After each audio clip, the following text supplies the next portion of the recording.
Bonjour à tous, je laisse quelques petits instants le temps à nos participants de se connecter pour ce nouveau rendez-vous que nous allons donc débuter dans quelques secondes. Bonjour et bienvenue à tous. Nous sommes vraiment très heureux de vous retrouver et de passer cet après-midi avec vous pour ce nouveau cycle 2022 des webinaires Tous Mobiles, des webinaires, je vous le rappelle, qui s'inscrivent dans le cadre de la démarche Tous Mobiles portée par le Laboratoire de la mobilité inclusive et avec le soutien du ministère de la Transition écologique. 8e épisode aujourd'hui consacré à un sujet d'importance, l'autonomie des seniors. Et je vois que vous êtes très nombreux à nous suivre et nous vous en remercions. Quelle solution pour le maintien de l'autonomie des seniors? Le vieillissement de la population est un enjeu majeur, évidemment, de ces prochaines années.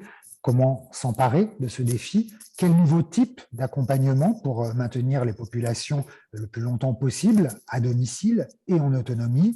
Quel rôle joue la mobilité, et plus particulièrement, évidemment, la mobilité solidaire? Quels sont les freins à lever? C'est à toutes ces questions que nous allons tenter de répondre pendant les 90 minutes que nous allons passer ensemble, avec un programme riche, un webinaire que nous avons construit en 2 séquences. Dans la première séquence, comprendre, nous allons tenter de donner des clés de lecture pour essayer de dresser un petit peu le portrait de ces seniors et leurs problématiques. Nous aurons le plaisir d'écouter Serge Guérin, sociologue.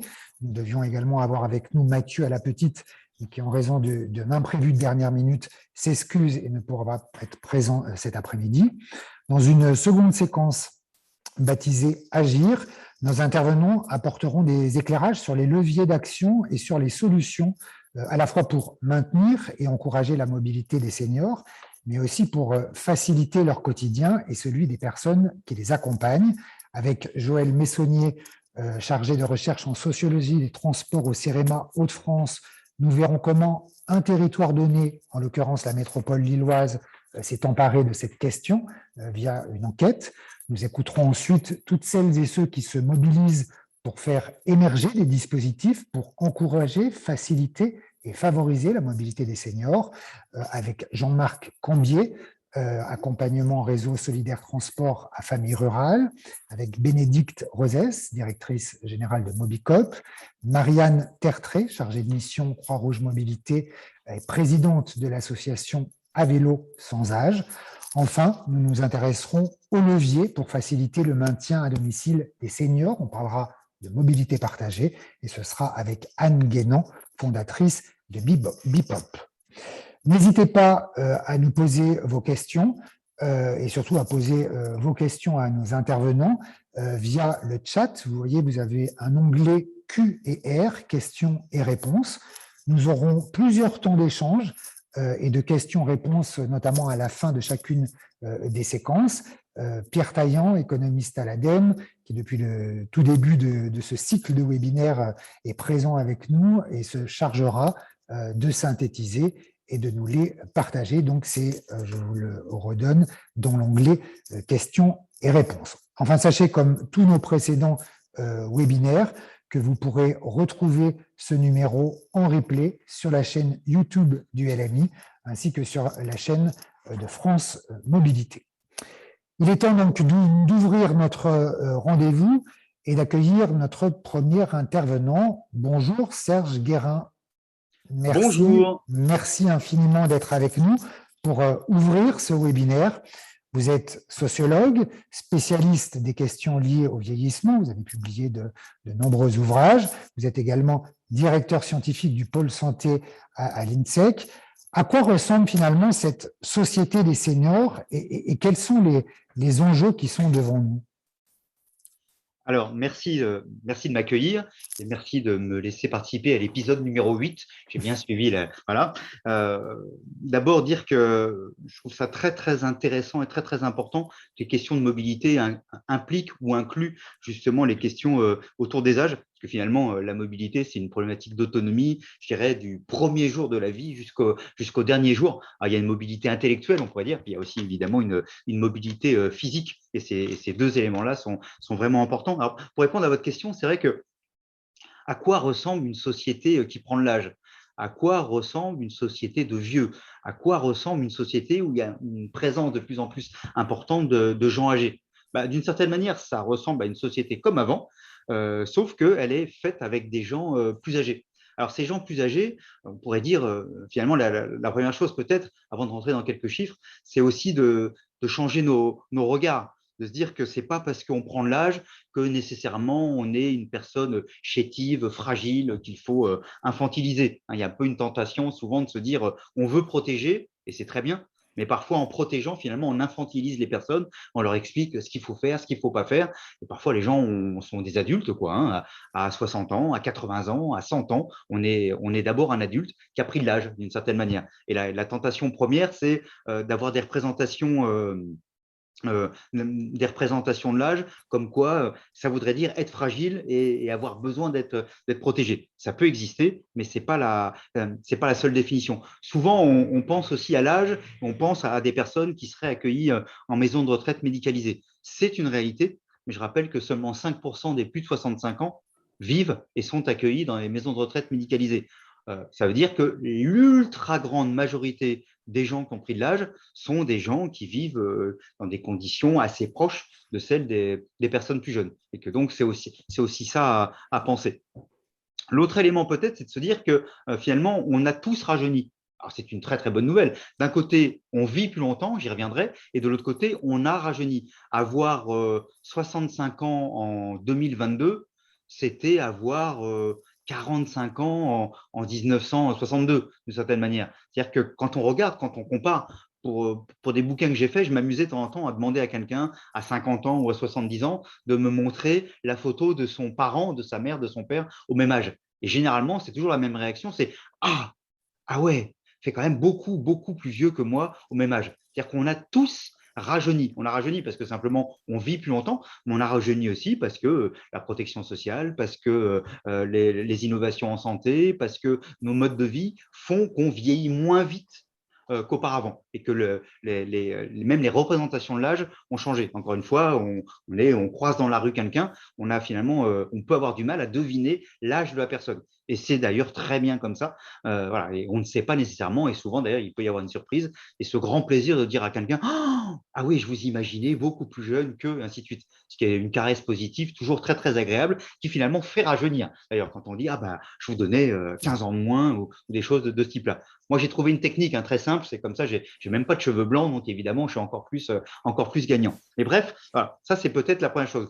Une société avec des gens plus âgés est une société qui, d'une certaine manière, ressemble beaucoup à une société avec des gens plus jeunes. Alors, en même temps, la réalité, c'est qu'en effet, nous avons collectivement pris de l'âge et que même le destin démographique de la France, mais c'est le destin démographique pratiquement du monde entier, si on met le continent africain de côté et puis quelques pays au Moyen-Orient, notre destin démographique, c'est le vieillissement. L'augmentation de la population en France, par exemple, ce sera par le haut. C'est une augmentation des plus de 60 ans, des plus de 65 ans, des plus de 70 ans. Ce n'est pas une augmentation du côté jeune, en quelque sorte. On fait de manière mondiale plutôt moins d'enfants. Et en revanche, on cache cela d'une certaine manière parce qu'on vit et on vieillit plus longtemps. C'est ça quand même la réalité première. Si je prends quelques chiffres, je ne donnerai pas des milliards de chiffres, mais quand même, c'est important aussi d'avoir une petite indication. En 1980, c'est il n'y a pas si longtemps que ça, il est possible que parmi les milliers de personnes qui sont en train de nous écouter, certaines personnes soient déjà nées en 1980. Et en 1980, il y avait 9 millions de personnes de plus de 60 ans. Et ça faisait à peu près 17% de la population. Aujourd'hui, il y a à peu près 18 millions de personnes de plus de 60 ans qui représentent 27% de la population. Donc, vous voyez quand même une croissance assez élevée. Et puis, si on continue, demain, d'ici à 2050, ça sera à peu près 23 millions de personnes de plus de 60 ans qui composeront la société française et ça représentera 35% de la population. Donc, on passera, vous voyez, de 17% à plus du tiers de la population française qui sera faite par des gens de plus de 60 ans. Et puis, si je remonte un peu plus tard, sur les plus de 85 ans, La notion de 85 ans est intéressante parce que c'est le moment où, globalement, on a une proportion beaucoup plus importante de gens qui peuvent être touchés par des fragilités. En 1980, il y avait seulement 600 000 personnes de plus de 85 ans. Donc, c'était vraiment presque exotique d'avoir plus de 85 ans. Aujourd'hui, il y en a à peu près 2 200 000 et demain, il y en aura pas loin de 5 millions. Vous voyez, donc une croissance très forte et une croissance qui va aller plutôt vers les plus âgés. D'ailleurs, là, j'en profite tout de suite pour dire que dans les 5 ans qui viennent, on a fini les élections présidentielles, on rentre dans un nouveau quinquennat. Dans ce nouveau quinquennat, on va avoir cette rupture très forte avec, à partir de 2026, l'entrée des plus âgés des enfants du baby-boom à l'âge de 80 et plus. Donc, à ce moment-là où on peut être touché comme ça par des problématiques de santé plus fortes. C'est 2026. C'est-à-dire que ce mur démographique, il y a le mur de la, j'y reviendrai, de ce lien transition démographique, transition écologique, mais le mur du réchauffement climatique, on sait, hein, c'est d'ici 3 ans. Le mur démographique, c'est 2026, c'est aussi d'ici à peu près 3-4 ans. Vous voyez qu'il y a aussi une conjonction de ce point de vue-là très forte. Et puis peut-être dernière chose, c'est de se dire que à partir de 2015, pour la première fois en France, le nombre des plus de 60 ans a dépassé le nombre des moins de 20 ans. Dans l'histoire du monde, c'est les plus jeunes, évidemment, qui étaient plus nombreux, et puis les plus âgés qui étaient moins nombreux. Aujourd'hui, depuis 2015, on a changé la perspective. En 2015, pour la première fois, les plus de 60 ans sont devenus plus nombreux que les moins de 20 ans, à peu près à l'époque, 24,8% de plus de 60 ans et 24,2% de moins de 20 ans. Et ça, eh bien, ça s'est renforcé dans les années depuis, quoi. Et si je compare simplement, juste pour que vous ayez un petit peu une indication, en 1900, les plus de 60 ans représentaient 15% de la population et les moins de 20 ans représentaient à peu près 35% de la population. Vous voyez, donc 15% les plus de 60 ans, 35% les moins de 20 ans. Aujourd'hui, on est à 27% des plus de 60 ans et on est à 21% des moins de 20 ans. Vous voyez, donc les choses qui évoluent très fortement. Et ça concerne le monde entier. Et si on regarde, si on revient sur la France, évidemment, il peut y avoir des décalages importants entre les départements, entre les régions, entre les géographies, d'un canton à l'autre, d'une ville à l'autre, bien sûr. Une ville très universitaire n'aura pas les mêmes chiffres qu'une ville qui n'est pas du tout universitaire. Un département, par exemple, le département demain qui sera le plus âgé, c'est la Martinique. On sera à plus de 46% de personnes qui auront plus de 60 ans, par exemple. Voilà. Et puis, il y aura des départements qui resteront plus jeunes. Donc ça, c'est vraiment la première chose, c'est un vieillissement global, même si on ne vieillit pas de la même manière et même si on vieillit moins, je dirais, qu'auparavant. Le deuxième élément, c'est la question de l'espérance de vie. Ce qui a été la grande révolution totalement invisible, ça a été finalement les gains d'espérance de vie. Alors, des gains d'espérance de vie, il y en a eu au début très lentement, très peu, parce que les guerres, parce que les famines, parce que la mortalité des femmes en couche, parce que la mortalité infantile. Voilà. Tout ça a fait que, en très très longtemps, les espérances de vie étaient relativement faibles et puis n'augmentaient pas tant que ça. En 1900, l'espérance de vie était de 46 ans, femmes et hommes confondus. Alors, si je remonte en 1750, l'espérance de vie était de 25 ans. Vous voyez que les problématiques qu'on pouvait se poser étaient évidemment pas du tout les mêmes que celles qu'on peut avoir aujourd'hui. À partir des années 60, il y a eu un gain, mais ça a été invisible. Personne n'en a parlé. Quand je m'étais amusé, entre guillemets, à regarder un petit peu ce qu'on pouvait dire de, par exemple, comment serait l'an 2000, les gens dans les années 60 qui faisaient profession d'imaginer le futur, personne n'avait intégré cette question-là. Personne n'avait intégré d'ailleurs la question du vieillissement. Ça fait partie des grands impensés. On ne veut pas trop savoir, ça ne nous intéresse pas. Et par exemple, personne n'avait intégré qu'on allait vivre beaucoup, beaucoup, beaucoup plus longtemps. À partir des années 60, on a gagné en moyenne 3 mois d'espérance de vie de plus par an, c'est-à-dire 1 an tous les 4 ans. Dit autrement, on gagnait dans cette période-là, sans s'en rendre compte, 6 heures de plus de vie par jour. Ce qui m'amène à dire que, vous savez, les gens qui disent les journées ne font 24 heures, ont tort. Les journées, pendant assez longtemps, ont fait 30 heures, puisqu'on gagnait tous 6 heures de plus. Alors, évidemment, c'est un peu compliqué sur l'écran d'une montre d'intégrer ça, puis pour se donner des rendez-vous, ça ne marche pas, mais n'empêche que c'est assez intéressant de se dire qu'on ne l'a pas vu. On ne l'a pas vu arriver, on ne l'a pas vu venir, on n'a pas vu ce que ça représentait. Mais voilà, on a gagné comme ça du temps sur le temps pendant de très, très nombreuses années. Bon, ça s'est un peu étiolé ces derniers temps. Évidemment, l'épisode Covid a été très, très coûteux de ce point de vue-là, hein, puisque très majoritairement, plus de 90% des décès ont été plutôt des gens au-delà de 80 ans, 60% des hommes, 40% des femmes. Mais n'empêche que, et ce gain d'espérance de vie, sans doute, va se réduire assez fortement. Il y a des pays où ça s'est arrêté, des pays développés où ça s'est arrêté. Nous, ça continue, mais ça sera certainement pas la même dynamique. Mais en tout cas, la question du volume d'un côté et la question de l'espérance de vie de l'autre. Et puis au milieu, ce fait qu'au même âge, on n'a pas le même âge par rapport à il y a 30 ans, 50 ans, 70 ans, un siècle. Voilà. Ça, c'est, je crois, vraiment les deux éléments premiers. Je reste 2 secondes sur l'espérance de vie, ce qui fait aussi un lien avec d'autres sujets. C'est que même dans un pays comme la France, qui est un pays très social, qui est un pays sans doute, c'est pas sans doute, où il y a le plus de dépenses sociales dans le monde entier, n'empêche qu'il y a des écarts encore importants d'espérance de vie. Par exemple, pour les hommes, les 5% les plus riches et les 5% les plus pauvres, il y a 13 ans d'écart d'espérance de vie. C'est-à-dire que c'est quand même énorme. C'est-à-dire plus de 20% d'espérance de vie en moins pour des gens qui sont situés dans les 5% les plus pauvres. Pour les femmes, c'est 8 ans, donc un petit peu moins. Un petit peu moins. Et, voilà. Mais dans les deux cas, vous voyez quand même, ces éléments-là sont aussi à prendre en compte de manière très, très forte. Merci beaucoup pour tous ces éléments vraiment d'éclairage. Donc, on a bien compris entre volume et espérance de vie. Vous l'aurez aussi compris, Serge Guérin, nous, notre sujet, c'est de voir quelles sont les solutions pour le maintien de l'autonomie des seniors et pour la mobilité des seniors. Sur cette question précise de la mobilité, par rapport à tous ces éléments que vous venez de nous dire, quels sont, vous, je ne sais pas, vos recommandations ou peut-être vos pistes d'action?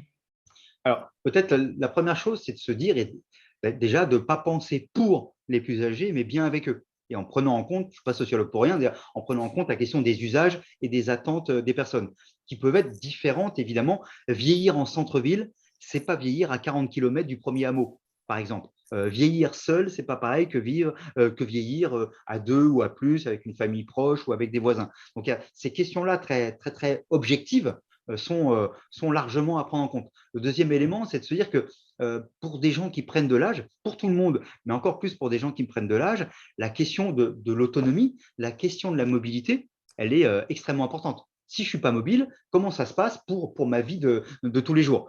Si je ne suis plus en capacité, par exemple, pour des raisons physiques ou pour des raisons économiques ou pour les deux ou pour d'autres, parce que les outils sont devenus trop complexes, par exemple de conduire une voiture ou d'avoir un transport accessible, comment je fais? Les transports en commun sont relativement accessibles dans plein d'endroits, ils ne le sont pas du tout dans des endroits plus ruraux. Et évidemment, pas de bol, c'est dans les endroits les plus ruraux où le taux de gens âgés est aussi le plus important. Donc parfois, ça enferme les personnes. Donc comment organiser, favoriser, faciliter ces mobilités qui sont aussi tout simplement le droit à l'autonomie des personnes et le droit au choix des personnes.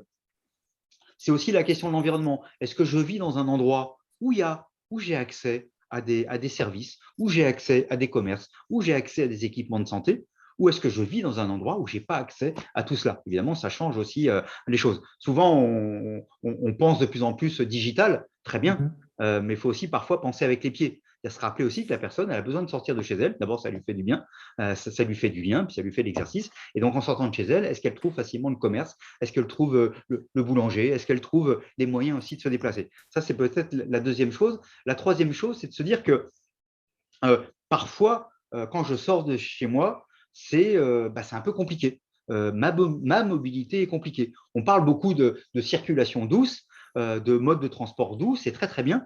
Mais quand j'ai 85 ans et que je vois une trottinette douce arriver devant moi, je ne sais pas où est la douceur. Et parfois, je me sens pas du tout dans une situation favorable parce qu'il y a 3 vélos qui passent, parce qu'il y a 2 trottinettes qui passent, parce qu'il y a un roller qui passe, que sais-je encore. Et c'est peut-être officiellement des transports doux, mais pour la dame un peu fragile, ce n'est pas du tout des transports doux, c'est plutôt même une attaque assez frontale et qui peut faire très très peur et qui a raison en plus de faire peur dans certains cas. Donc c'est aussi prendre en compte comment il y a une coexistence entre différents modes de transport, par exemple, quand il y a une personne qui est à côté.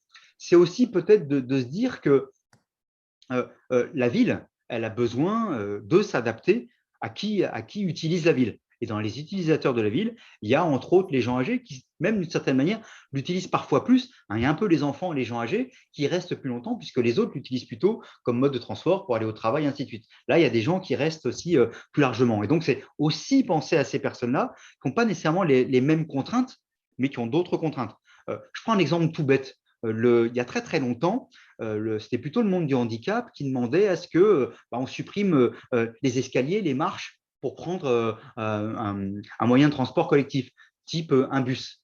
Et puis, ok, d'accord, ok, bon, il y a les gens touchés par le handicap ou les gens qui les représentaient. Et puis, il y a eu un vieillissement de la population. Et donc aussi une proportion de plus en plus importante de gens qui disaient, mais pour prendre les transports en commun, ça serait quand même plus simple s'il n'y avait pas ces systèmes de marche et ainsi de suite. Après, il y a aussi les innovations technologiques. Bref, aujourd'hui, quand on regarde, je crois qu'il n'y a plus une seule ville où, où on prend des marches pour monter dans le bus, par exemple. On a supprimé ça très, très largement. Et donc, finalement, ça a été très bien pour les gens âgés, c'était leur demande, pour un certain nombre de gens touchés par des handicaps, mais aussi par des enfants, mais aussi par des gens qui portent un landau, qui poussent un landau, une charge lourde, et ainsi de suite. Et vous voyez, ça, finalement, on a amélioré les conditions de vie des plus âgés ou des plus touchés par un certain nombre de fragilités, sans du tout nuire aux autres. Parce que personne n'est descendu dans la rue en disant on veut des escaliers pour prendre le bus, quoi. Globalement, voilà, ça a dérangé personne, voire même ça a sans doute diminué l'accidentologie à tous les âges. Parce que ça correspond mieux. Donc on s'aperçoit que parfois en prenant en compte les plus fragiles, finalement on améliore la situation de l'ensemble des populations. Je prends un exemple tout bête. Il y a plein de villes, il y a plein de pays où quand vous prenez un feu rouge, vous avez les horaires. On vous dit il reste 60 secondes avant que ça passe au vert.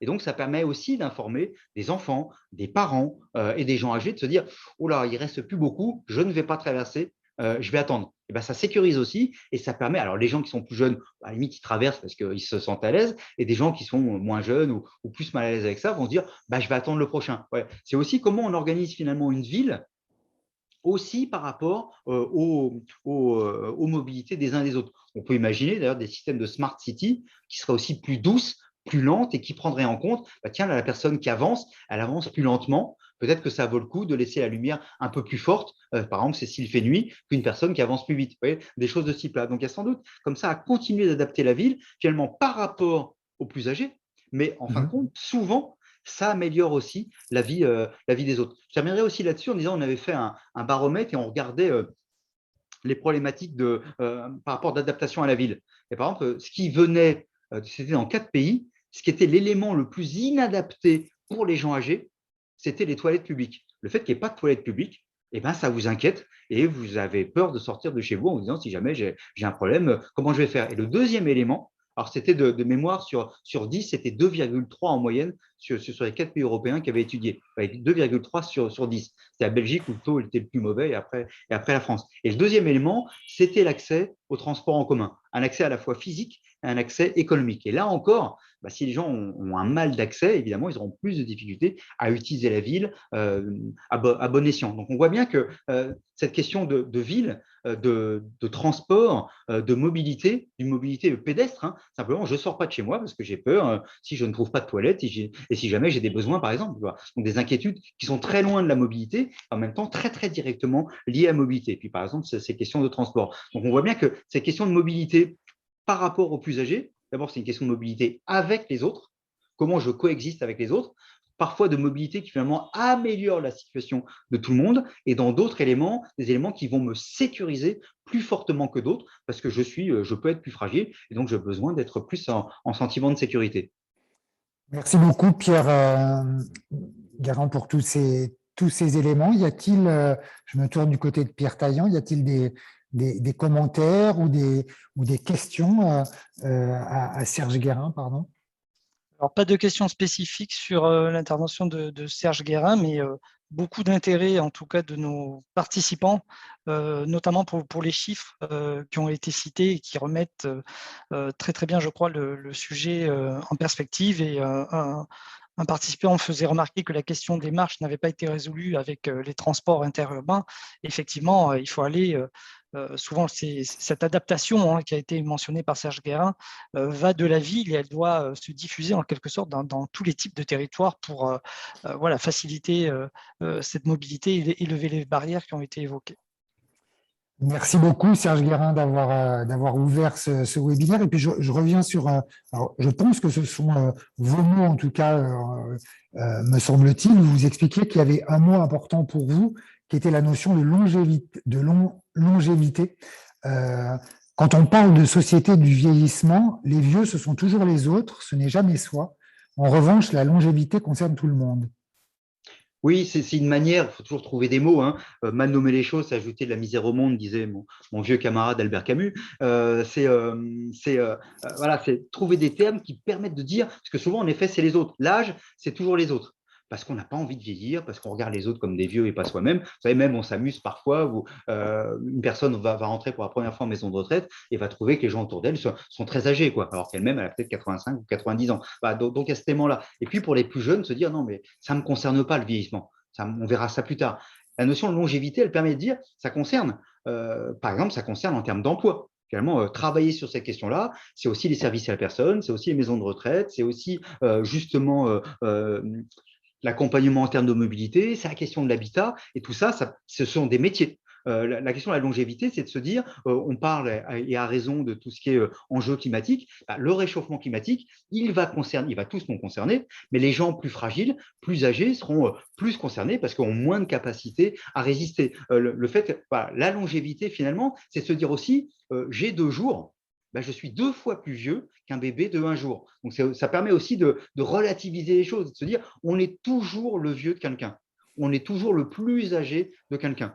J'ai redoublé, je ne sais pas moi, ma terminale, du coup, je suis le plus vieux dans ma 2e terminale, par exemple. Voilà, donc, c'est aussi prendre en compte cette notion de longévité. Et puis de se dire, on va tous vivre plus longtemps. Donc, cette question-là aussi de développement durable, elle concerne en premier chef cette question-là, puisque la première raison du développement durable, c'est qu'on dure plus longtemps, on vit plus longtemps. Et si on veut vivre plus longtemps dans des meilleures conditions, il faut aussi sacrément agir sur cette question de réchauffement climatique et d'enjeux climatiques. Merci beaucoup, Serge Guérin. Merci d'avoir été avec nous pour ouvrir ce webinaire. Je le disais en introduction, nous devions entendre maintenant Mathieu Alapetite, directeur général adjoint de France Silver Economy. Malheureusement, il ne peut pas être avec nous. Je rebondis juste sur ce que disait Serge Guérin, parce que dans ce propos, Mathieu Alapetite, donc, qui s'occupe de France Silver Economy, qui est une association mandatée par le ministère de la Santé pour animer la filière Silver Economy, nous expliquait effectivement aussi que cette mobilité des seniors restait encore aujourd'hui un impensé.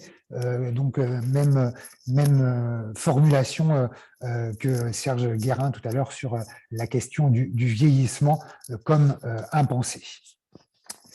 Nous allons donc ouvrir maintenant notre seconde séquence où nous allons tenter d'apporter quelques éclairages sur les leviers d'action et les solutions pour à la fois maintenir et encourager la mobilité des seniors, mais aussi faciliter leur quotidien et celui des personnes qui les accompagnent. Comment se pose cette problématique des seniors sur un territoire donné? C'est la question que nous souhaitions aborder. Direction les Hauts-de-France, nous allons nous intéresser à la métropole lilloise avec vous, Joël Messonnier. Bonjour, merci d'être avec nous. Vous êtes chargé de recherche en sociologie des transports au CEREMA Hauts-de-France. Nous allons évoquer avec vous une enquête que vous avez menée au CEREMA en partenariat avec la métropole de Lille. Cette enquête, cette étude est baptisée « Mobilité des personnes âgées sur le territoire de la métropole de Lille ». C'est une enquête qui a pour objectif d'aider la métropole à se positionner sur cette problématique. Et cette enquête a une spécificité, c'est qu'elle est longitudinale, en tout cas elle est longue, elle a démarré en 2019 et elle doit durer 5 ans. Quel est l'objectif et quels sont les premiers constats de vos travaux? Alors, bonjour à toutes et tous, merci de votre invitation. Je tiens à préciser que je suis un expert des pratiques de mobilité et des comportements de déplacement. Je ne suis pas gérontologue. Donc, voilà, ça situe le point de vue d'où je parle. Comme Serge Guérin, je suis sociologue. Je voudrais peut-être replacer en fait l'intervention qui est la mienne à Lille dans un cadre plus général. En fait, de nombreux travaux de recherche visent à traiter la question faut-il ou non contrôler l'aptitude à la conduite des conducteurs vieillissants. Et les États ont chacun apporté des réponses différentes à ces questions. Le permis de conduire est prolongé à condition de se soumettre à des examens médicaux à partir d'un certain âge dans plusieurs pays. J'en cite quelques-uns: Italie, Portugal, Slovaquie, Danemark, Finlande, Irlande, Pays-Bas ou Suisse. Bref, d'un côté, statistiquement parlant, c'est actuellement un faux problème. Les recherches menées dans les années 90, à la fois aux États-Unis et au Royaume-Uni, ont prouvé que, contrairement à l'opinion courante, les conducteurs âgés ne constituent pas un risque excessif pour les autres usagers de la route. Si les personnes âgées sont plus souvent victimes que les autres dans les accidents de la route, c'est d'abord parce qu'elles sont plus fragiles. Mais d'un autre côté, il ne faut pas exclure que l'accidentalité liée à l'âge puisse un jour augmenter et puisse poser problème avec l'arrivée au grand âge d'une génération à la culture très différente. Je pense notamment à celle du baby-boom. Il faut en tout cas rester vigilant, d'autant que les résultats très récents sont assez inquiétants. Je vous donne un seul chiffre: entre 2010 et 2021, la mortalité routière dans l'ensemble de la population en France a baissé de 26%. Ce bon résultat cache en réalité une baisse de la mortalité routière dans toutes les classes d'âge de 30 à 40%, mais une augmentation de celle des 55-64 ans, plus 3%, et surtout des 65-74 ans, plus 22%. Précisément la génération des baby-boomers. Alors, face à cela, moi, mon rôle n'est pas de dire est-ce qu'il faut qu'en France, on contrôle davantage les personnes âgées qui conduisent ou pas. Mon travail, et c'est ce que j'ai proposé à la métropole lilloise, c'est d'abord d'essayer de comprendre. C'est bien le rôle du sociologue, essayer de comprendre ce qui se passe. Et pour cela, on a monté une enquête longitudinale, comme vous l'avez dit, de type panel. La métropole européenne de Lille a souhaité s'emparer de ce sujet pour comprendre ce qui va se produire dans les toutes prochaines années lorsque les fameux baby-boomers fortement motorisés ne seront plus en mesure de conduire. Quels processus sociaux à l'œuvre à ce moment critique de la vie se mettent en place? Alors, on a monté une enquête à la fois quantitative avec mes collègues du CEREMA par quota renouvelé tous les ans, une enquête par quota de 1000 personnes, et une enquête qualitative dont j'ai la charge personnellement et dont je vais vous parler plus particulièrement, un panel de 27 ménages de 65 ans et plus, interrogés une première fois en face à l'hiver 2020, juste avant le Covid, une seconde fois à l'hiver 2021, par téléphone, bien sûr, à cause du Covid, et je suis en cours de terminer la 3e vague, là aussi par téléphone, par précaution. Cette enquête va durer 5 ans et je réalise des entretiens compréhensifs, semi-directifs. Je parlais des baby-boomers. Ils représentent une part importante de notre population, Serge Guérin l'a dit. J'aimerais ajouter que c'est une génération qui n'a un peu jamais rien fait comme les autres. D'abord, c'est une génération qui a placé la liberté, donc l'indépendance, au centre de son système de valeurs.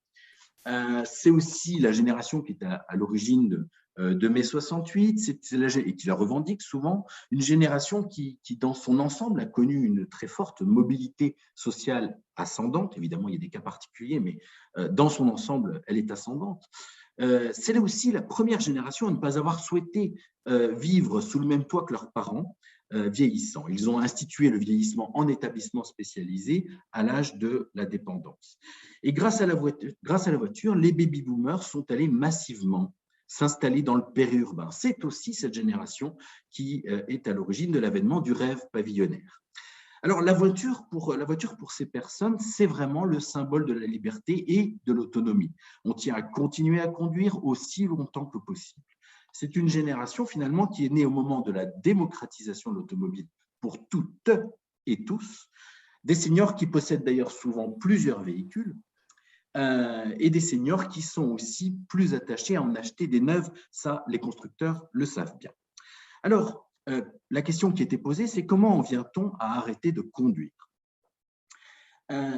Comme vous l'avez compris, l'enquête est en cours, donc les résultats que je vais juste évoquer sont des résultats partiels.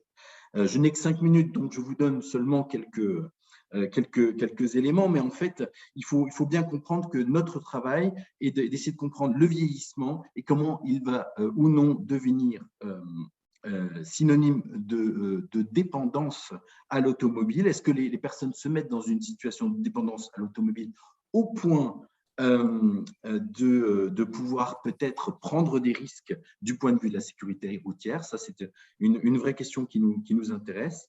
Et puis, on cherche à comprendre aussi comment cette génération, je l'ai dit tout à l'heure, qui est particulièrement attachée à l'indépendance, va affronter finalement ce qu'est le 4e âge, c'est bien l'âge de la dépendance. Alors, en termes de résultats, eh bien, ce qui est tout de suite apparu, c'est le fait qu'on est face à un éventail très, très large de postures. On a à la fois des personnes qui anticipent et qui font tout pour anticiper le vieillissement, alors que d'autres n'anticipent absolument pas. Certaines personnes vont être amenés à prendre des risques en termes de conduite automobile et d'autres, au contraire, vont arrêter de conduire bien avant que tout risque soit pris finalement. Le deuxième grand résultat qui est arrivé, c'est le fait que c'est la santé qui est quand même le facteur explicatif numéro 1 de la démotorisation. La troisième information qui me semble importante aussi à mentionner, et vous pourrez me poser des questions ensuite, c'est que pour certaines personnes, il faudra aborder la démotorisation comme un sevrage à une addiction. On a vraiment des personnes, notamment dans les témoignages qu'on a pu recueillir, des témoignages de personnes, je vous en cite peut-être un, Madame C qui dit mon compagnon, il pourrait dormir dans sa voiture. Il préférerait abandonner sa maison plutôt que sa voiture. Oui, il dormirait dans sa voiture. Il est plus dans la négation de la réalité des choses. Et puis, Madame B, par exemple, qui me dit « Mes enfants peuvent me dire, tu n'as pas besoin de 6 chaises, tu n'en as besoin que d'une. » Je dirais « Allez, embarquez les chaises, je m'en fous, mais ma voiture, c'est ma voiture. » Voilà, on a ce genre d'affirmations très, très fortes qui apparaissent. Et pour certaines personnes, c'est l'image, bien sûr, ce n'est qu'une image, de l'addiction qui tout de suite qui vient à l'esprit. Le quatrième résultat qui est apparu, en tout cas dans les premiers résultats d'enquête, c'est le rôle très important des prescripteurs face à l'arrêt de la conduite. Bien entendu, les médecins sont les premiers souvent à alerter et à expliquer que monsieur, madame, il va falloir que vous pensiez à arrêter de conduire. L'enquête montre aussi le rôle très, très important des familles, des proches dans ce travail, parfois alors ça va jusqu'à confisquer les clés pour éviter que la personne âgée ne se mette à conduire, ou bien il y a des stratégies assez complexes qui mettent en œuvre toute la famille. Donc, c'est le prétexte que le petit-fils ou la petite-fille vient d'avoir le permis de conduire ou vient d'être en conduite accompagnée, il faut la faire conduire, vous comprenez, etc. Voilà, on a ce genre d'argumentation pour que ce ne soient plus les personnes âgées qui conduisent. Une information très importante également, c'est le fait que c'est souvent les messieurs qui continuent à conduire très, très tard, à tirer sur la corde. Et dans ce schéma-là, les conjointes, quand bien même elles ont conscience, quand bien même elles comprennent que là, il y a prise de risque, eh bien, elles ne vont pas forcément tirer la sonnette d'alarme. Ça, c'est intéressant. Ce n'est pas forcément sur elles qu'il faut compter, les conjointes, pour tirer la sonnette d'alarme, car en fait, c'est leur propre mobilité qui dépend finalement de la mobilité masculine. En fait, c'est quand il n'y a plus que monsieur qui conduit, les conjointes, je dis souvent, elles rament souvent à contre-courant. En tout cas, elles ne souhaitent pas trop dénoncer auprès des enfants, notamment, le fait que monsieur prend des risques dans la conduite. Le problème, c'est que les enfants, précisément sur la génération des baby-boomers, eh bien, contrairement aux générations précédentes, eux, ils ne voient pas monsieur conduire au quotidien. Ils ne voient pas la personne âgée conduire au quotidien. Très souvent, les enfants sont allés vivre loin et c'est une des dimensions qui fait que cette génération est particulière. Un résultat encore important, c'est le fait que la voiture, elle n'est pas toujours le véhicule approprié pour se déplacer. Plusieurs des personnes que nous avons interrogées utilisent la voiture alors même que c'est un fauteuil roulant qu'il leur faudrait. Sauf que le fauteuil roulant, il est stigmatisant. Le fauteuil roulant, il est, quand bien même il est motorisé, il est beaucoup plus stigmatisant. Et c'est intéressant de voir une différence culturelle très, très forte, par exemple avec le Royaume-Uni, où là-bas, il y a eu une sorte d'identification des personnes âgées à d'autres personnes qui roulaient déjà en fauteuil roulant beaucoup plus. Je pense notamment aux personnes obèses, ça a largement contribué finalement à dédramatiser, à banaliser le fauteuil roulant électrique. Et aujourd'hui, au Royaume-Uni, les personnes âgées sont bien davantage qu'en France en fauteuil roulant électrique. En France, ce n'est pas le cas. Et j'ai des témoignages de personnes notamment Monsieur S, qui s'assure avant de prendre la voiture, il n'est pas capable de marcher. Ce monsieur se glisse dans sa voiture avec son déambulateur, hein, donc il n'est pas capable de marcher. Il m'explique qu'en fait, il choisit les horaires où il va se déplacer pour aller faire ses courses. Il dit, je fais bien attention de ne pas être aux heures de sortie d'école. Et je lui dis, mais pour quelle raison? En fait, il me laisse comprendre que c'est par sécurité. Il a peur de renverser quelqu'un. Voilà. Donc, on a des résultats assez inquiétants pour certaines personnes, et c'est un petit peu ce que voulait voir la métropole européenne de Lille, c'est d'essayer d'appréhender finalement comment les personnes âgées parviennent ou non à se détacher de l'objet voiture, car c'est vraiment un problème. Hein, cet objet voiture est emblématique pour cette génération-là.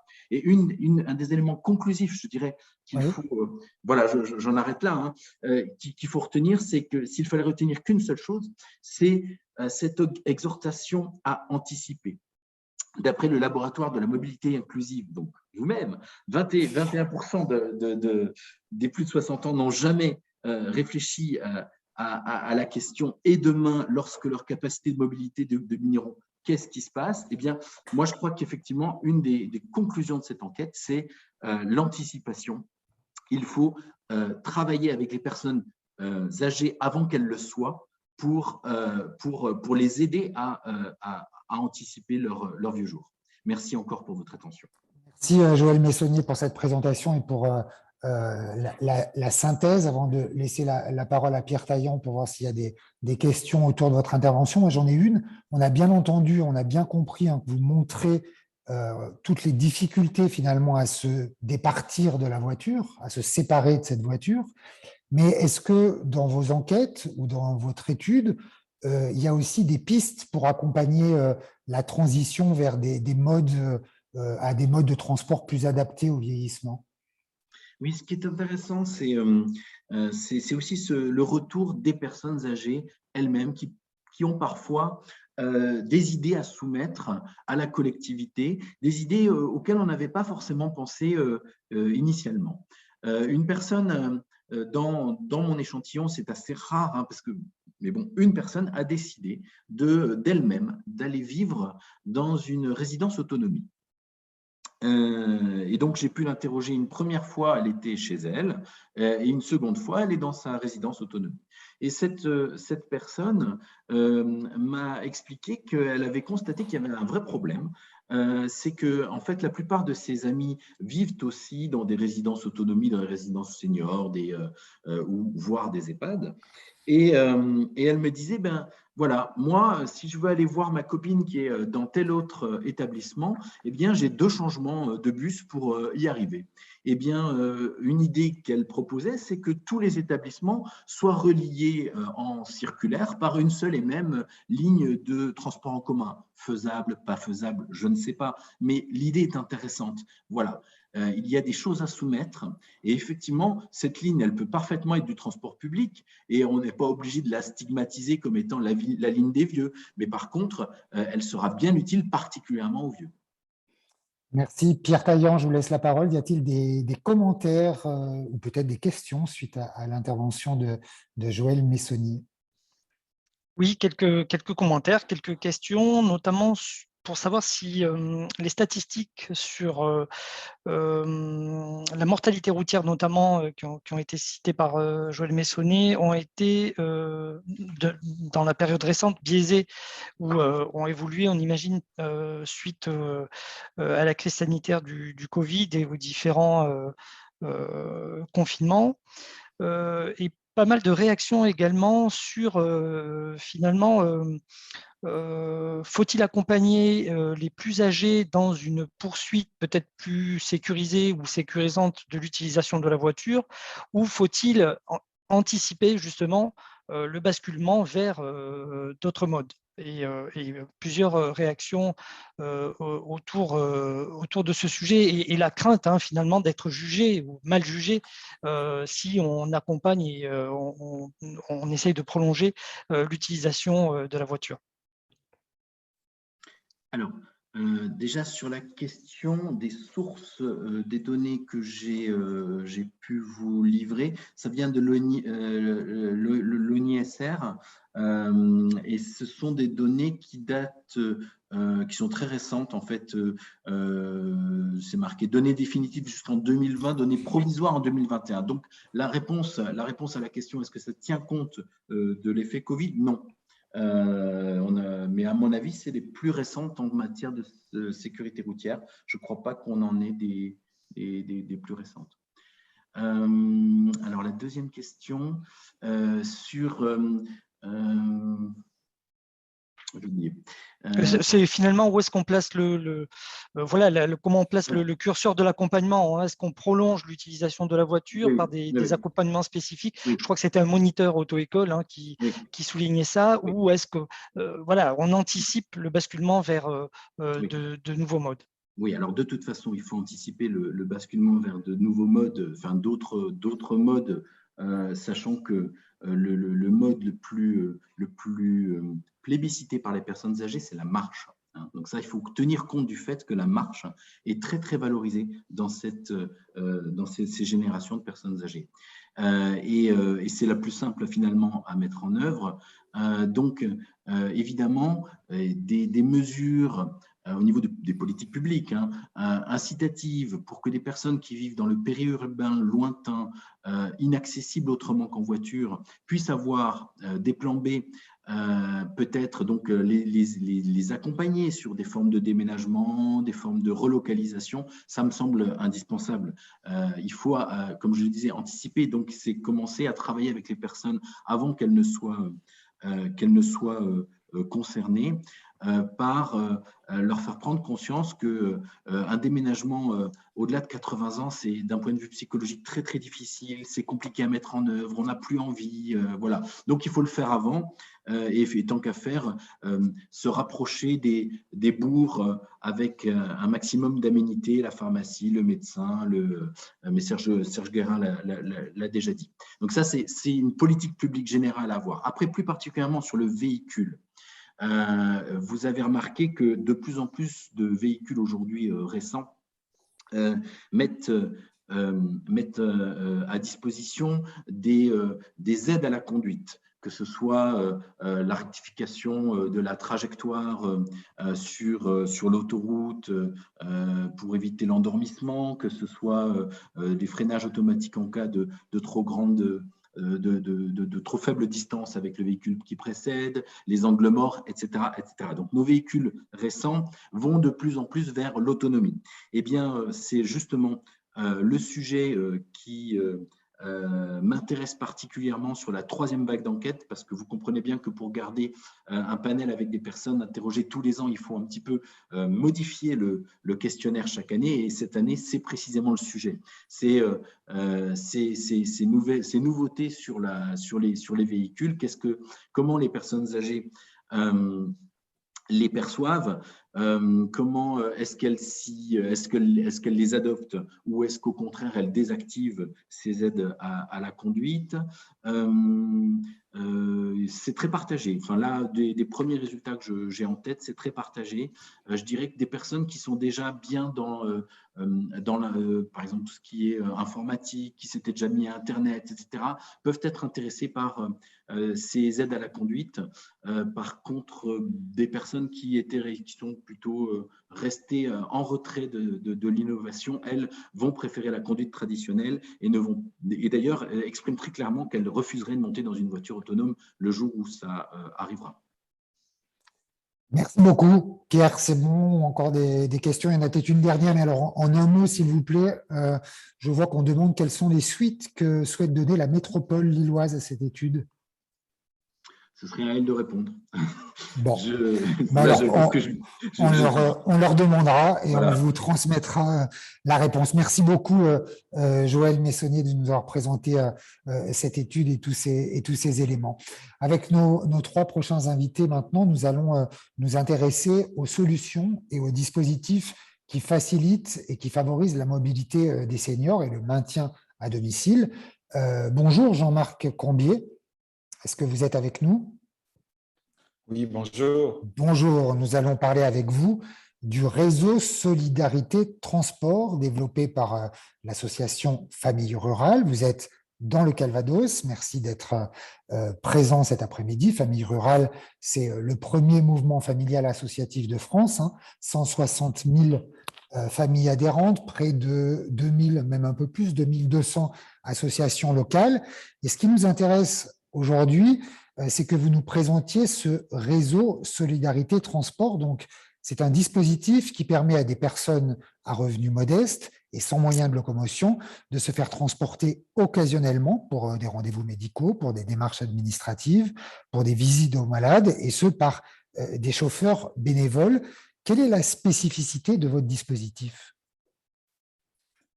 La spécificité, c'est vraiment ces chauffeurs bénévoles.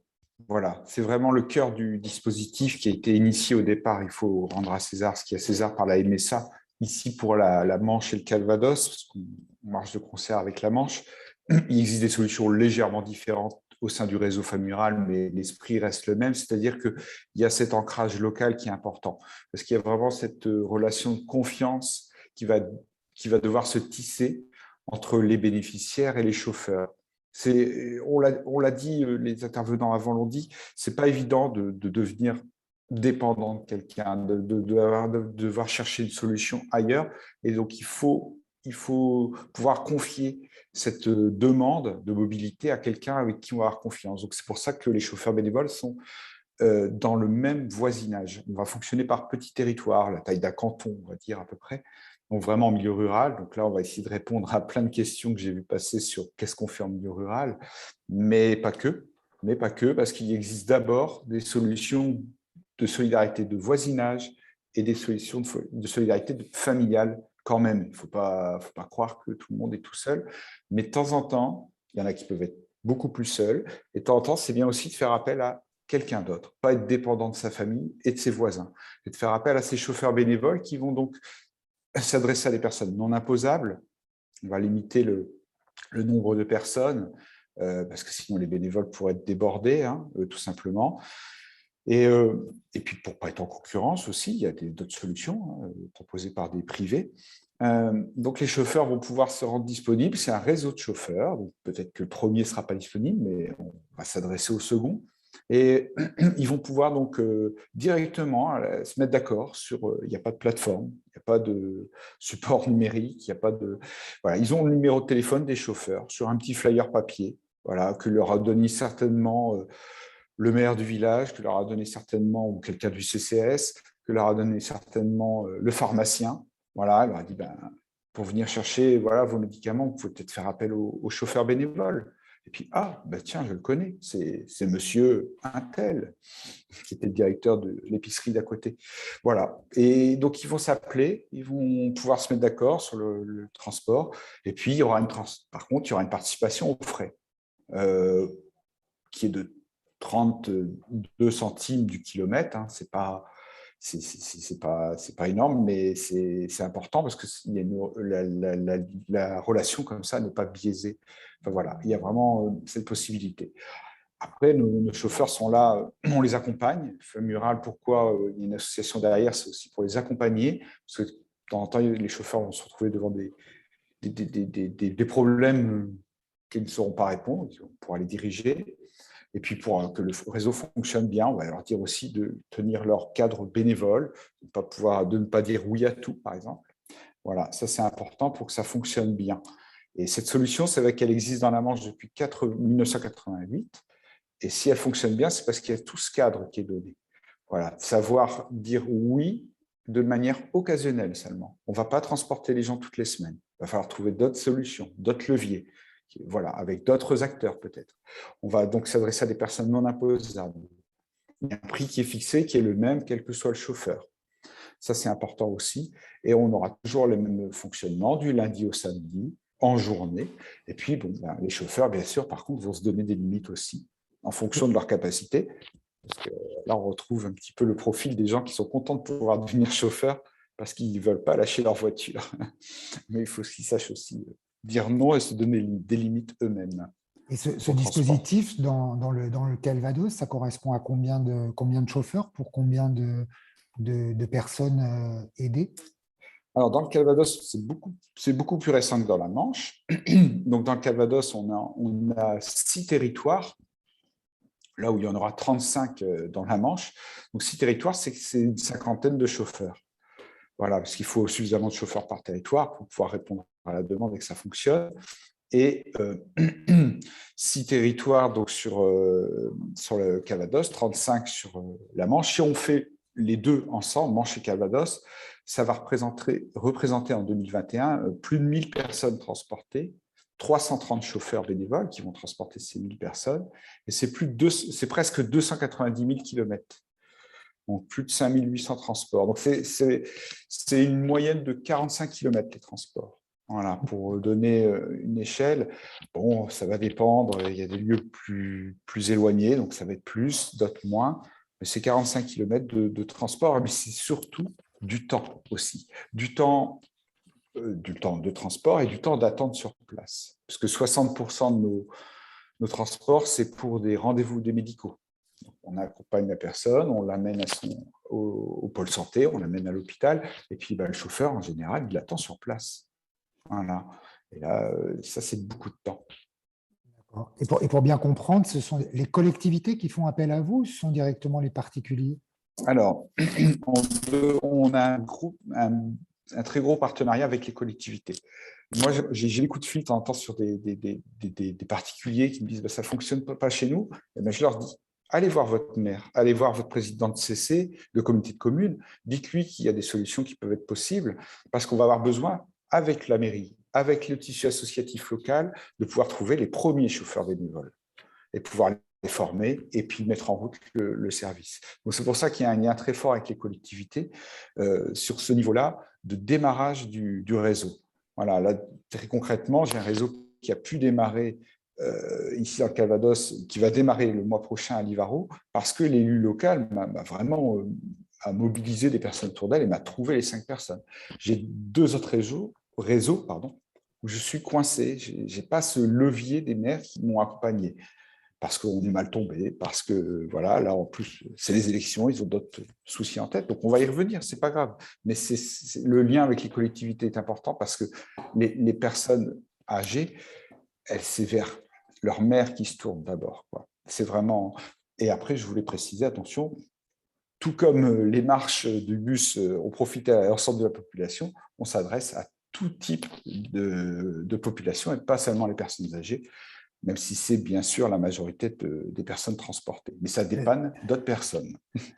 Ça dépanne d'autres personnes, c'est la majorité transportée, c'est plus que la majorité. Je crois que quand on avait parlé, vous avez dit que c'était pratiquement 80%. Oui, 80% des personnes de plus de 60 ans qui sont transportées. Voilà, le reste est beaucoup plus réduit. Merci. Voilà, et ce n'est pas que des. Oui, je voulais préciser, ce n'est pas que des solutions pour les transports médicaux qui sont hors sécu, c'est aussi pour aller rendre visite à quelqu'un. C'est important aussi, et pour des démarches administratives. Voilà. Merci beaucoup, Jean-Marc Cambier, de nous avoir présenté ce réseau Solidarité Transport. Intéressons-nous maintenant à une solution de covoiturage solidaire destinée aux seniors isolés avec Bénédicte Rosès. Bonjour. Bonjour à tous. Merci d'être avec nous. Vous êtes directrice générale de Mobicop. Nous allons avec vous parler du dispositif réseau senior de réseau Pouce développé par Mobicop. et plus particulièrement de cette expérimentation mise en place il y a maintenant 3 ans par la communauté de communes du plateau Picard. Expliquez-nous. Alors, bonjour à toutes et à tous. Donc, Réseau Senior, c'est quoi? C'est du transport solidaire pour des seniors isolés. Donc, l'expérimentation a été lancée en 2018 sur la communauté de communes du plateau Picard, une communauté de communes très rurale, puisque en population, donc 30 000 habitants, 52 communes et 68 habitants au kilomètre carré. Alors, l'expérimentation a été montée donc avec le plateau Picard, la Fondation Massif et Mobicop. Le contexte en fait du plateau Picard, c'est une offre de transport collectif disparate et qui ne dessert pas toutes les communes. Un transport collectif à la demande à la fois coûteux et mal adapté aux besoins de ses habitants, et puis une demande de seniors donc en situation d'isolement. Donc si on passe sur la slide suivante, l'idée donc de Réseau Senior, c'était vraiment de construire avec le territoire une solution de mobilité donc, sur le plateau Picard pour des seniors, mais sur d'autres territoires, ça peut être des personnes empêchées. En tout cas, c'est vraiment qu'on construit avec le territoire et qui répondent à un besoin. Donc, le plateau Picard a choisi d'ouvrir le service à tous les seniors de plus de 65 ans, et la possibilité, en fait, pour ceux qui ne sont pas qui répondent pas à ce critère-là, de pouvoir se signaler à la communauté de communes pour bénéficier du service selon certains critères.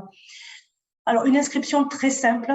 La volonté du plateau Picard, c'était vraiment d'ouvrir le service à un maximum de seniors et de redonner la mobilité. Donc, voilà, ils ont fait le choix d'une ouverture pour tous les types de trajets, sans distinction de motif, de destination, de distance, de jour ou d'heure. On est vraiment dans l'idée que maintenir les personnes à domicile, c'est très bien, mais si on ne leur donne pas une vie sociale leur permettant de continuer à vivre, c'est compliqué. Donc, typiquement, un senior peut solliciter un conducteur pour aller chez le vétérinaire parce que son animal de compagnie est malade, pour aller chez le coiffeur, pour aller voir ses proches dans une maison de retraite.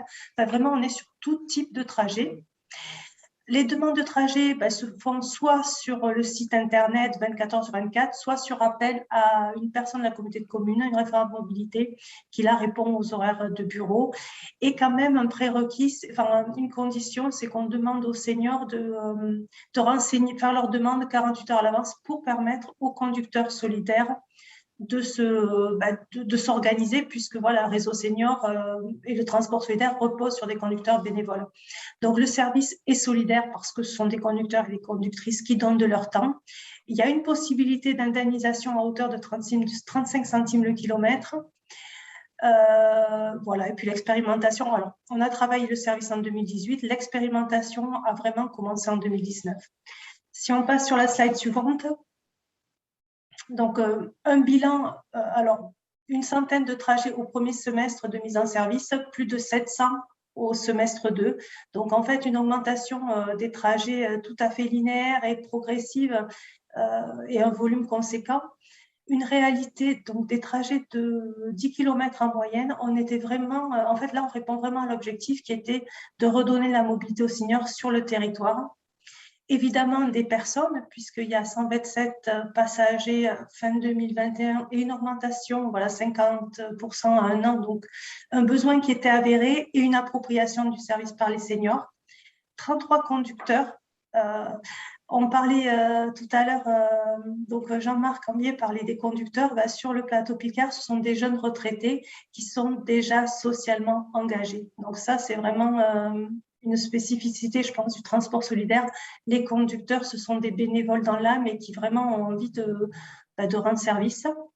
Alors, l'expérimentation est finie, mais le service, en fait, a gagné en maturité, donc il se poursuit avec 2 enjeux: rassurer les seniors, en fait. Donc là, pour le coup, le rôle de la collectivité est essentiel. C'est un service qui est mis en place par la collectivité, qui s'appuie par des conducteurs, des conductrices qui sont validés par la collectivité. Et puis, le second enjeu, c'est aussi motiver des conducteurs parce qu'on a besoin d'eux sur la durée. Alors, on a un outil technique qui permet pour les conducteurs de choisir des créneaux horaires, des communes de destination, pour justement faire en sorte que les conducteurs en fait s'inscrivent à côté sur ce projet sur le long terme. Sur la slide suivante, en fait, évidemment, ce projet-là, il est hyper enthousiasmant parce qu'on est sur la mobilité, on touche à un public, alors que ce soit pour le solidaire ou pour Réseau Senior, à un public qui est important.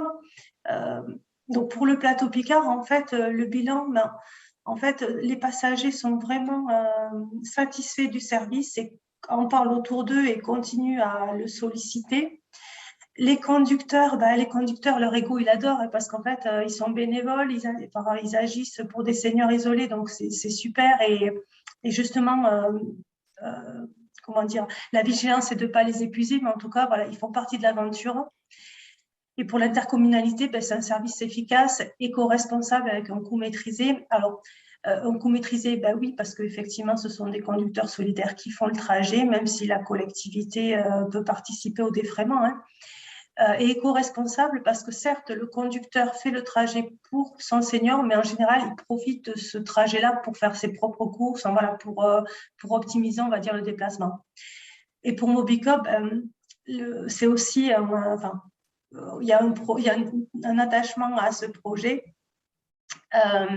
qui vient de construire. Donc, évidemment, le projet a bien été construit en réponse à un besoin, c'est-à-dire qu'on n'est pas arrivé en disant on a votre solution, allez-y, on sait que ça fonctionne. Non, on a vraiment travaillé ensemble. Ça nous permet aussi de compléter nos services parce qu'effectivement, on propose du covoiturage, on propose de l'autostop. Là, on est sur les transports solidaires, donc c'est un peu autre chose. Ça conforte notre engagement parce que nous, on est comme les conducteurs chez Mobicoop. Quand on nous parle de valeur, on adore ça. Donc, ça nous fait du bien aussi. Et puis, évidemment, il y a des statistiques, des trajets, des kilomètres, mais il y a surtout beaucoup, beaucoup, beaucoup d'humains. Et en fait, ce projet-là, pendant le premier confinement, en fait, on a fait évoluer notre plateforme tout simplement parce que les conducteurs et conductrices solidaires ont tout de suite contacté la collectivité en disant bon, ok, là on est tous confinés, mais nos seniors, qui va s'en occuper? Et le service s'est poursuivi en fait avec la possibilité d'aller faire des courses, d'aller chercher des médicaments. Les conducteurs sont passés chez les seniors juste pour prendre un peu des nouvelles, savoir si tout allait bien. Et du coup, c'est vraiment un réseau solidaire et réseau senior, c'est quelques statistiques, mais ce que je retiendrai, moi, c'est surtout beaucoup, beaucoup, beaucoup d'humains. Voilà, pour une présentation succincte et je crois que j'ai tenu les délais. Merci beaucoup, Madame, pour Merci. la présentation de ce réseau solidaire. Le dispositif dont on va parler maintenant a une spécificité par rapport à tous ceux que l'on vient d'évoquer. Alors, il est évidemment destiné aux seniors, non pas pour les aider à aller faire leurs courses, ni pour les aider à aller chez le médecin. Il n'est pas là, en fait, pour apporter un service, mais il est là pour rendre du plaisir, du bien-être, et c'est un élément essentiel pour nos aînés. Bonjour, Marianne Tertré. Oui, bonjour. Merci d'être avec nous. Vous êtes chargée de mission Croix-Rouge Mobilité, présidente de l'association À Vélo Sans Âge, et c'est précisément ce que vous faites dans votre association qui nous intéresse aujourd'hui. Vous offrez aux personnes dépendantes des promenades à vélo triporteur au grand air, avec pour ambition finalement de redonner aux aînés un droit de vivre, un droit à la nature, de retrouver finalement du plaisir. Oui, exactement. Alors le slogan de À Vélo Sans Âge, c'est le droit au vent dans les cheveux. Donc voilà, c'est exactement. Donc là, on voit le triporteur, c'est ça? Voilà, c'est ça, exactement. Donc c'est pour un peu montrer de quoi il s'agit. Il s'agit donc d'un vélo à assistance électrique qui a une banquette à l'avant et qui permet d'installer 2 personnes. On peut partir avec une seule personne, mais l'idée, c'est d'aller à plusieurs et de retrouver son quartier et les plaisirs de l'extérieur et de la vie en société. Donc, en fait, Un Vélo Sans Âge existe depuis 10 ans. C'est une idée qui vient du Danemark. Elle a été développée par Ole Kassoff et elle est en France déployée depuis 2015. Et comme vous l'avez indiqué, l'idée, c'est vraiment de rester dans la proposition de la balade, dans la proposition du loisir, qui reste en fait un prétexte à la rencontre et une possibilité redonnée aux personnes isolées d'être visibles, de faire partie de la société et de pouvoir aller se promener à plusieurs. Donc, l'idée vraiment importante, c'est de faire ensemble. Et comme vous le voyez sur cette photo, on regarde dans la même direction. Et c'est vraiment quelque chose d'important. On a mis en place pour les personnes âgées isolées des visites à domicile. Eh ben, le vélo triporteur, il permet d'avoir ces visites, mais vers l'extérieur, ensemble, en regardant dans une même direction. Et ce fait de regarder dans une même direction, d'être en extérieur, développe une rencontre et des échanges tout à fait étonnants. Et donc, cette action-là se développe en France. On a aujourd'hui une quarantaine d'antennes, une quarantaine de vélos qui roulent. Et voilà, la slide suivante vous montre qu'il n'y a pas une problématique de temps. On sort toute l'année, ce n'est pas parce qu'il fait froid qu'on ne peut pas sortir. Les vélos sont adaptés avec une couverture et une capote. Donc, par temps de pluie, par soleil, on peut sortir. L'important, c'est de se sentir vivant. Et comme l'a indiqué Serge Guérin en début, on fait tous partie de cette dynamique de longévité. Et donc, avec ce vélo triporteur, on a ce partage qui est mis en place et cet échange pour toute occasion. 4000 personnes, c'est ça? Vous transportez à peu près 4000 personnes dans l'année? Oui, c'est ça. En fait, un vélo peut tourner sur un territoire, il peut tourner tous les jours. Donc, en fait, on a des partenariats avec des EHPAD, avec des résidences seniors ou avec des services de collectivité, les CCAS, pour être en lien avec les personnes à domicile. On est aussi en lien avec des associations. Et donc, on va proposer avec une équipe de pilotes bénévoles des balades qu'on va organiser au quotidien. Et donc, nos vélos peuvent faire plusieurs centaines, milliers de kilomètres par an et sortir effectivement un nombre important de personnes à domicile ou en résidence. Voilà, en fait, comment ça se passe? On s'appuie sur un engagement citoyen, c'est-à-dire qu'on a besoin de 2 personnes sur un territoire qui ont envie de s'engager sur cette problématique de rompre l'isolement par la mobilité. Et on va accompagner ce binôme pour rechercher du financement localement, pour engager la collectivité, les associations, les entreprises. On va les aider à trouver un financement aussi au niveau national avec nos contacts. Et puis, on va les accompagner pour recruter et communiquer, recruter des nouveaux pilotes. Et je tiens à mettre en avant le fait que nos pilotes sont un très, très large panel de citoyens. C'est-à-dire qu'on va toucher des lycéens, on va toucher des étudiants, de jeunes actifs, on va toucher de jeunes retraités qui ont très envie de donner de leur temps. Et sans doute, le vecteur vélo nous a permis de toucher sans doute un nouveau panel de bénévoles qui s'engagent.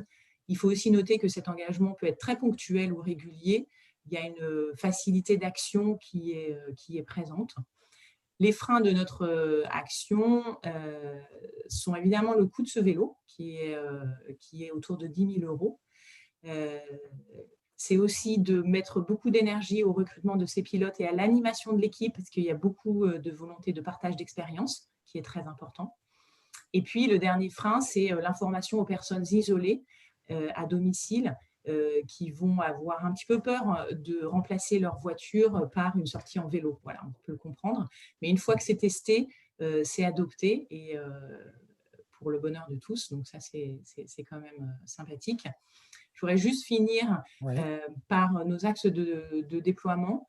On voudrait être de plus en plus intergénérationnel et toucher davantage les jeunes à travers les services civiques et le service national universel, pour vraiment élargir l'action bénévole. Et puis, on aimerait bien qu'il y ait un vélo dans chaque commune. Ça serait vraiment exceptionnel. Merci beaucoup pour la présentation de cette initiative. Il y a pas mal de questions vous concernant. On y reviendra à la fin de notre rendez-vous. On va le terminer avec notre dernière intervention. On a beaucoup parlé des leviers et des solutions pour favoriser la mobilité des seniors. Nous allons, pour terminer ce webinaire, faire un focus sur les solutions pour faciliter le maintien à domicile des seniors. On va parler en fait de mobilité inversée avec vous, Anne Guénan. Est-ce que vous êtes là?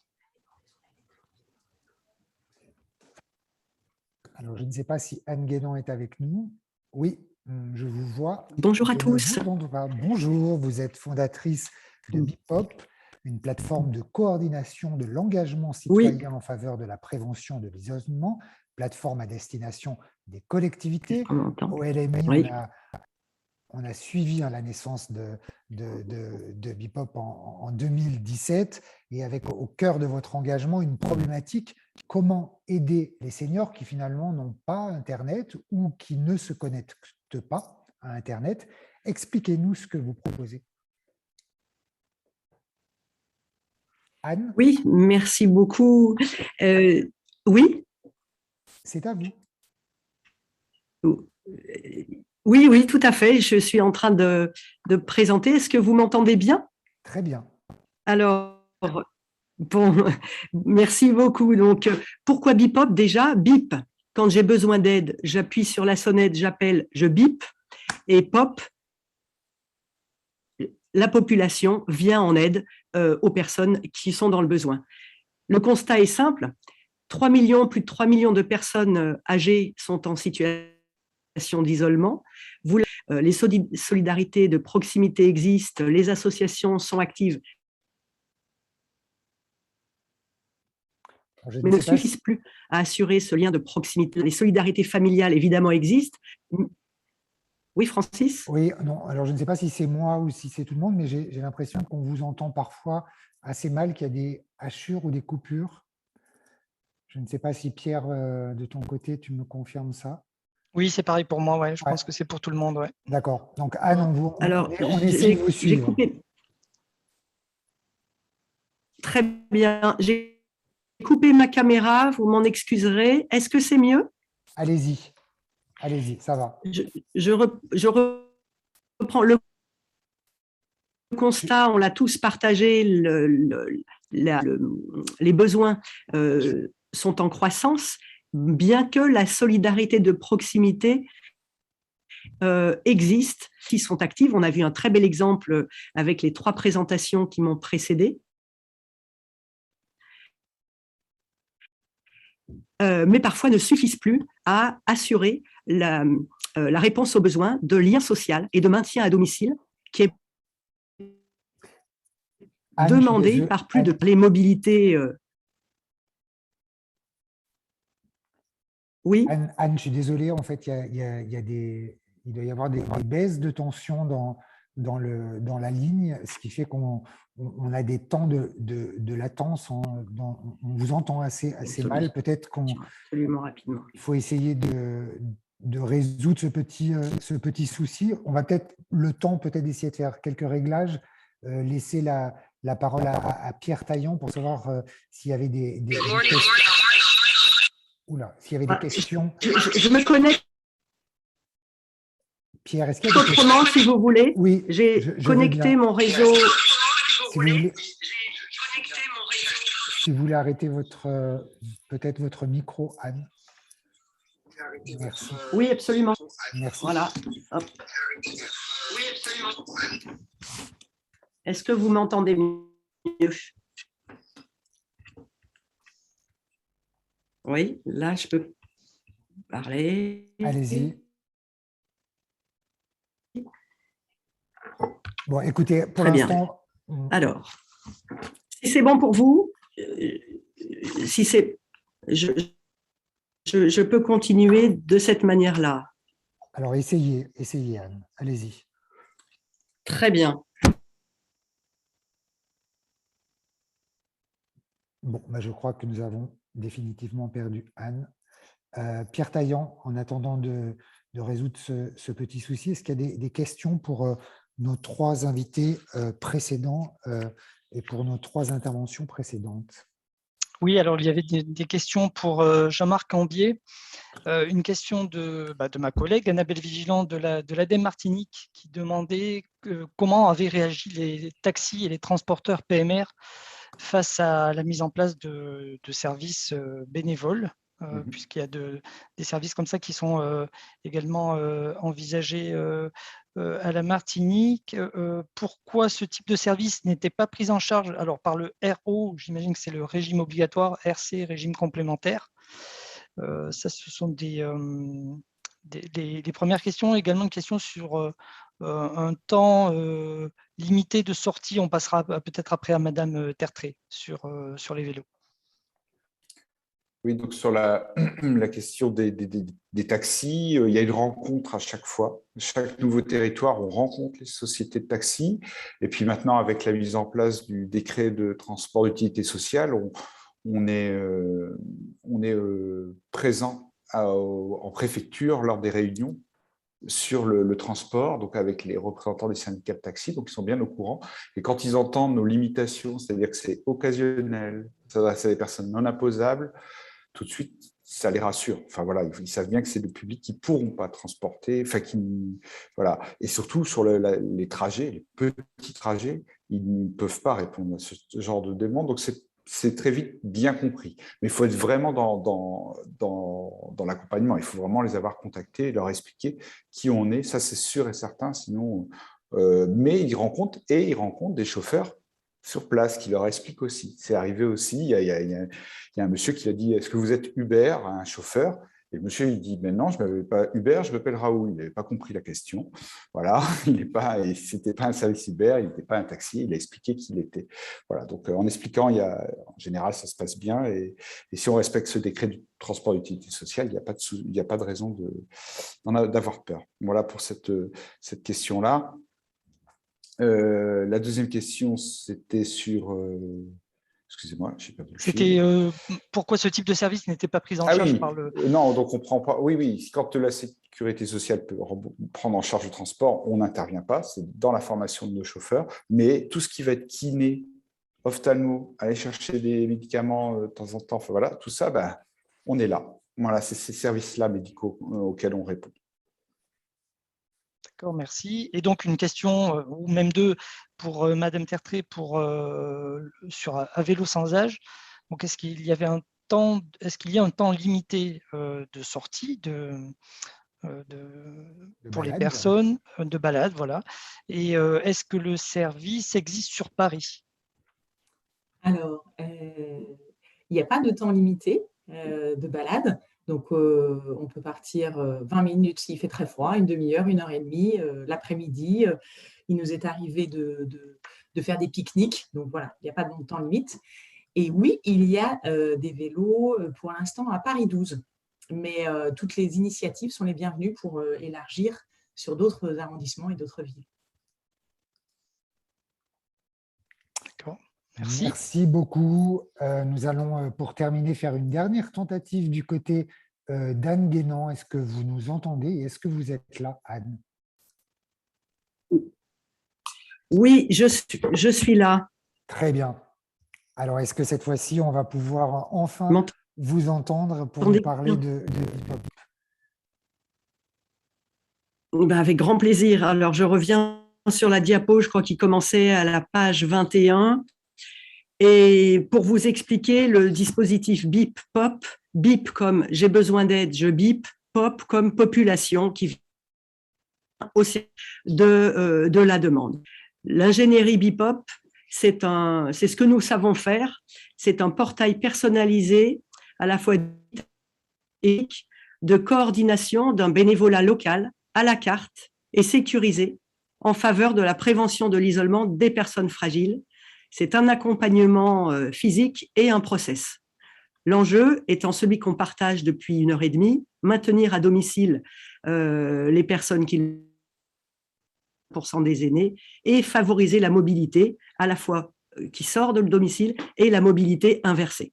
On va passer à la diapositive suivante. Le fonctionnement est assez simple. Donc, la diapo indique effectivement 3 pôles. La personne empêchée, que ce soit par là, va contacter en fait son entité locale, donc la commune, la communauté de communes, association référente, via un guichet unique qui est le téléphone. Et à 95%, les personnes appellent l'entité par téléphone. L'entité relaie la demande sur le dispositif numérique et peut joindre l'ensemble de ses bénévoles sur ce dispositif. Les bénévoles montrent tous l'entité, signent une charte de bénévolat et sont connectés à leur espace qu'ils choisissent et qui peuvent être, par exemple, donc si on passe à la diapo suivante, on va pouvoir lire Mona Lisa, la lecture, le jeu, si le temps le permet, l'accompagnement à la promenade. Donc, on va passer à la diapo pour pouvoir lire ces informations. Et bien sûr, le petit bricolage, changer une ampoule, changer un joint, un première aide en informatique ou pour des formalités administratives, donc c'est en lien avec les maisons France Service ou les écrivains publics des collectivités. Et puis, pendant le confinement, effectivement, les choses ont un peu changé. Il y a eu des besoins de livraison de courses, de médicaments. Et puis, on a vu également des qui avaient comme émettre des besoins de mobilité inversée, donc à faire venir les personnes chez elles, eh bien, reprendre confiance, reprendre goût et motivation à se prendre en main et demander un accompagnement à la promenade, un accompagnement aux courses et puis un accompagnement au rendez-vous. Voire même, on a vu sur un des territoires utilisateurs de Bipop, je crois qu'ils ont acheté un triporteur et donc ça fait référence à la présentation qui a été faite par Marianne juste avant. Et donc, effectivement, la balade en triporteur fait partie des types d'accompagnement possibles. À retenir aujourd'hui, après 30 000 actions réalisées, c'est 49% des actions demandées sont acceptées en moins d'1 heure par les bénévoles. C'est dire la motivation, l'engagement des citoyens, qui sont bien souvent des jeunes retraités et qui répondent très vite pour prendre en fait la mission. Et je pense qu'effectivement, ce qu'on a pu évaluer, c'est que besoin des bénéficiaires, comme les territoires les appellent, d'avoir une action qui leur rend service, mais répond aussi aux besoins des jeunes retraités de se sentir utiles sur leur territoire, voire de compenser quand ils sont loin de leur famille âgée. Eh bien, ils agissent ici et maintenant autour de chez eux comme ils souhaiteraient que des aidants autour, proches de leurs parents âgés, puissent aider leurs parents. Donc, on va passer à la diapo. Ce qui s'est passé avant le confinement et après le confinement. Avant le confinement, on avait à peu près, sur l'ensemble des plateformes, c'est-à-dire une cinquantaine de plateformes sur à peu près 1000 communes, 1077 exactement, 46% sur la mobilité, 34% sur des petites actions qui sont aussi de la mobilité inversée, hein, comme du petit bricolage, des choses comme ça. Donc, on a une moitié de mobilité inversée. Eh bien, on a vu qu'après le confinement, donc début 2022, on a une inversion, une augmentation des demandes de mobilité et une réduction, je dirais, peut-être liée aussi au confinement, hein, de la mobilité inversée. Donc, on a vu des dispositifs Bipop, qui sont donc des plateformes de coordination activités, bailleurs sociaux et puis grandes associations, permettent d'être réactifs, de s'adapter en fait au contexte. Les forces d'un tel dispositif, eh bien, si on passe à la diapo suivante, on va pouvoir le comprendre. Les entités de gestion, donc si on passe à la diapo, voilà, on voit effectivement sur la première image, eh bien, le tableau de bord qui gère l'outil de gestion, d'avoir en temps réel le nombre d'inscrits, le type d'actions qui sont demandées, le nombre, le taux de couverture des seniors, puisqu'on sait qu'on peut atteindre 100% des aînés, sachant que le dispositif, bien qu'il soit numérique, s'adresse aussi bien aux personnes connectées qu'aux 95% de personnes non connectées. C'est une solution adaptative et qui permet de rendre visibles les actions sociales, accompagnement possible par un agent d'animation jusqu'à autonomie du territoire. Ça, c'est l'outil de gestion. Puis côté utilisateur, donc bénévole ou personne qui fait une demande de façon directe en se connectant, eh bien, il y a une plateforme grand public, à la fois une application web et mobile, au nom toujours de la collectivité, c'est aux associations locales qui veulent élargir leur bénévolat, qui veulent recruter des nouveaux bénévoles, prendre part à l'animation des bénévoles, qui s'adresse également aux bénévoles engagés, qui souhaitent de la sécurité donnée par un cadre, je dirais, du territoire, mais en même temps qui lui offre aussi une souplesse d'intervention. Et puis, quand on s'adresse à beaucoup de communautés de communes et départements, eh bien, il y a des mairies relais qui vont chacun avoir, sur des petits territoires ruraux, 1 ou 2 bénévoles à proposer et 1 ou 2 bénéficiaires qui vont pouvoir bénéficier d'accompagnement. Voilà l'agent d'accompagnement qui fait partie des forces aussi de BIPOP, puisqu'on accompagne les territoires. Notre objectif, c'est vraiment de capillariser territoires les plus ruraux, sachant que la France, c'est quand même 80% de territoires ruraux, et à 91%, les communes ont moins de 3500 habitants.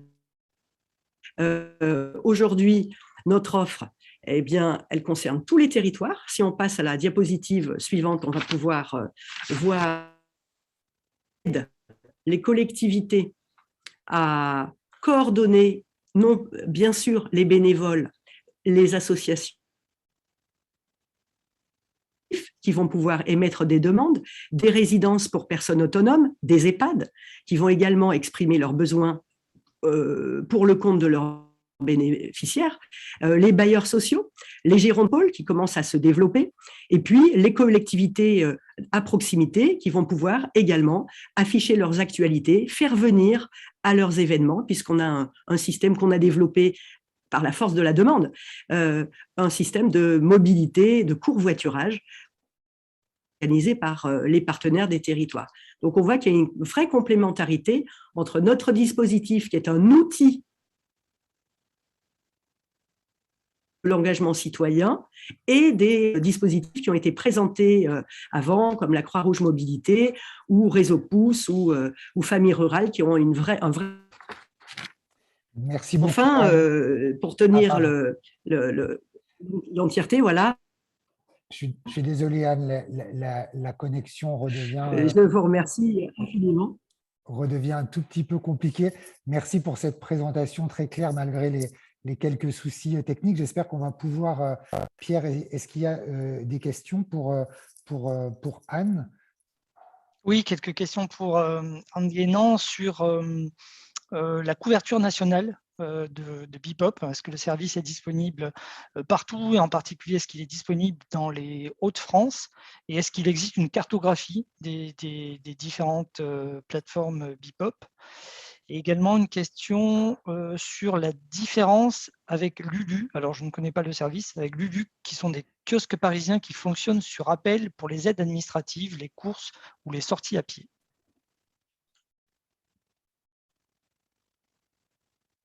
Anne, je vais répondre pour la couverture nationale. Oui, vous m'entendez? Oui. La couverture nationale aujourd'hui, c'est 9 départements. Les départements des Hauts-de-France, dans l'Oise qui nous a… le premier département qui nous… La Somme, le Nord.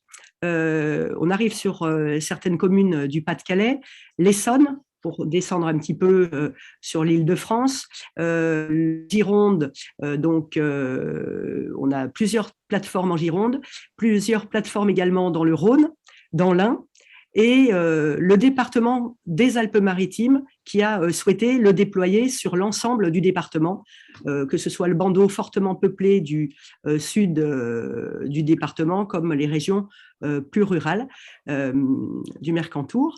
Et puis, j'en oublie certainement, mais dans les grandes lignes, voilà la couverture.